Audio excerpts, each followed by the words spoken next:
Hello and welcome everyone. Today I'm going to be going through the initial setup of my new Stumps smoker. I ordered this back in early April of 2016. It is July 2nd today. They delivered yesterday afternoon, so July 1st I received it. And I'm just going to go over the whole initial setup with you, kind of show you what I've got, what I ordered, options I had put on it, and we'll go from there. The first thing is I did have the custom paint put on it, which you can have pretty much any color you can get with a Pittsburgh paint code, automotive paint, they'll do. This is actually a very deep dark green. Imperial Jade is what it was called. I think the code for that was 5423 was the color I wanted, and so that came out really nice. I also had them add the aluminum handles right here on the side. There's one here and there's one there. Now this thing came in very handy yesterday, those handles, because my son and I, after we put the casters on it from the crating, we wheeled it through the house, because bringing it down the side of the house in the soft soil I don't think was going to work. So we actually got it through the front door and down here into the back, and here it sits. Hopefully we won't have to move it anywhere else. So let's take a look at what this has with it. So open it up here, and here's the inside of this model. This is called the Baby. Now in their vertical smoker category, this is the smallest one they make. It has 3 racks, which I believe I will be able to get 3 for sure per rack of ribs. I'll be able to get 9 racks of ribs on that thing for sure. Maybe more. You never know. We'll see what happens. Look, we have 1, 2, 3 racks. Under this 3rd rack, pull this out, is what's called the diffuser plate.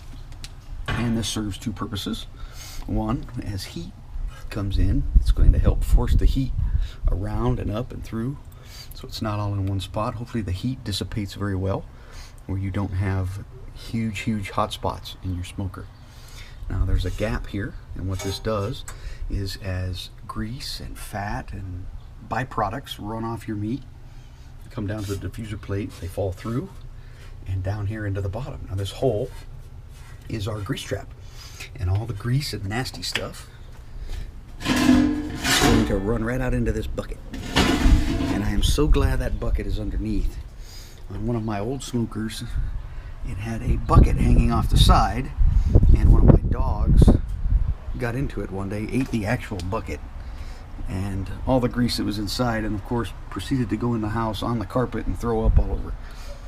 So that big black tar spot is still on my carpet, so that's going to be handy. Dogs won't be able to get to that. So you can see it's a little dirty down here on the bottom.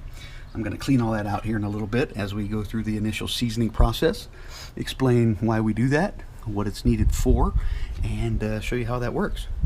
On the door right here we have a deflector plate also, which is going to keep grease. Anything that splatters off, that comes off onto the door and down, is going to slide off down into the bottom where it won't get on our gasket. It has this sealing gasket, this heat resistant gasket that goes all the way around, and it makes a very tight seal against the door jamb here. And keeping air out of this in unwanted places is very important to how this smoker functions, and I'm going to go over that here with you in just a second, explain how the smoker works. Okay, got our smokestack up on top. You can really see the green on that if you look at it just right. It's a beautiful deep green. The diamond plate looks really good. It just came out beautiful. They did a great job on this. I haven't even cooked on it yet, but I'm telling you, I can't wait. Okay, over here on this part of the smoker, this is our fuel chute door, and we'll open this up, and down here on the bottom, this is our firebox door, and we'll open this one up so you can get a look in the inside here. Okay, there is our wood pan and our grate. And up on top, I'm going to give you a view of what it's like down the fuel chute, and as you look down here, you can see all the way down to the bottom. I'm going to move this grate. It is removable down on the bottom, and that's what it looks like. And now to explain to you a little bit about how this works. This is what they call a gravity feed smoker. And what this means is that this fuel chute will be full of fuel, lump charcoal, briquettes, things like that, whatever kind of fuel you're going to put in it. I've heard of people using pellets, but I don't know how the pellets would work on that grate. They would fall right through. So I'm not putting much credence into people actually using pellets as a fuel source. Possibly a smoke source, but not a fuel source. But we're going to fill this chute up with lump charcoal, briquettes, whatever we've got. I have some lump charcoal and briquettes. I'm going to use the lump charcoal first, and we're going to see how that works. And what happens is we'll fill this up all the way up here to the top, and this door is sealed. Notice it gets an airtight seal against it when it's closed and clamped down. And that's very, very important to how these gravity feed smokers work. So what happens is the fuel will fall down that chute and rest on the top of this tray right here. We will light the fuel from underneath. We'll take this tray out. We're going to light the fuel with a torch right here. So as we look up, that's what it looks like from down here on the bottom. So what we're going to do is light that fuel right here. Now as it gets hot and the fuel burns, the heat will dissipate through those vent holes into the side of the smoker. So we have our indirect heat. Here is our heat source. Okay. Now what happens is when the ashes from that heat source fall through this grate, we put our smoking wood down here in this tray. Whatever flavor you like. If you like mesquite or hickory, cherry, peach, whatever your favorite flavor is, this is where you're going to put the wood. Now as those hot ashes fall down and fall through, they will ignite and start to smolder that wood, and that's where the smoke is going to come from, that will then float up and permeate through the smoker and into your meat. Now the firebox door is important. Here is our inlet. Now let's discuss just a minute what it takes to make a fire. Why is fire important? Well, we know why. We do a lot of stuff with it. But what does it take to make a fire? You need three things in order to make a fire. And the first is heat. You have to have heat. The next thing is fuel. You've got to have a fuel source. And the third thing is an oxidizer or oxygen. Without any of these three things, you cannot have fire. So these smokers work on the principle of igniting, having a fire down here in the firebox, okay, right above it, and then limiting or depriving the fire of oxygen so that it burns very, very slowly. And so what that does when we do this is it allows us to keep this chute full of fuel and yet only have a small piece of it lit up. So from the top of this grate up to right about in here is all that's going to be ignited, because there's not enough oxygen to fuel and light that entire chute's worth of fuel. Okay, I hope that makes sense to everybody. So this door with its airtight seal, when we close it up, has a ball valve on the outside of it. Now, when you order this from Stumps, this is what you receive. You've got this ball valve, and right now it's closed. This would be open. And this is going to regulate the flow of oxygen into the smoker. Now there's a natural draft process where the air will come in through here, travel up into the heat box, through the wall, into the other side of the smoker, around the meat that's on your racks, up through the top, and out the chimney. So that's why it's just a natural draft that occurs. Now on mine, I ordered another accessory from another company called a Barbecue Guru, and I purchased that, and that's an adapter that attaches to the ball valve.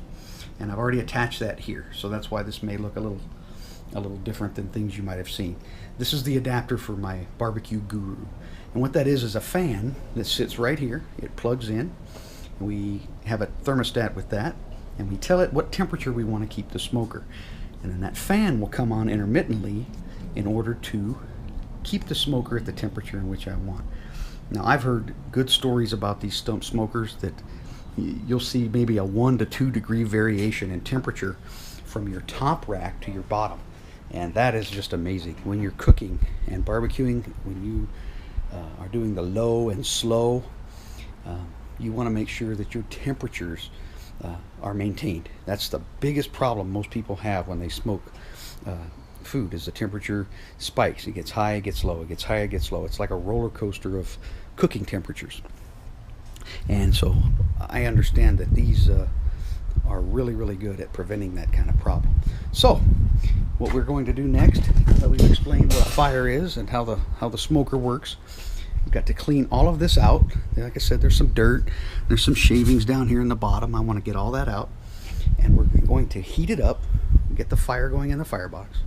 We're going to heat this thing up to about 300 degrees and let it sit for a while at that temperature. Then we're going to open it up and we're going to coat the entire inside, the racks, top and bottom, all the sides, the door, not the gasket, the roof, the ceiling, all parts of the interior of this smoker where any bare metal is. We're going to coat that with oil, and we're going to close that back up, and we're going to let it cook that way, just like you would in an oven. Okay, it's very similar to seasoning cast iron. If you cook in cast iron, I cook in cast iron all the time and continually season my pans, and it's the same process. We want to preserve this metal, and we want to coat it and get a nice covering on it, because this being a handmade manufactured steel product, it will rust. Heat will actually rust metal, not just water. So we don't need water to have any rust in here. It could actually rust through some of the heat process. So I'm going to go ahead and take care of that real quick. I'm going to cut the video off. You don't want to listen to a vacuum cleaner. So I will get that all cleaned out, and when I come back on, we'll tell you what, we'll just get some fuel in this thing, we'll get it fired up, and we're going to see how this works. Be back shortly.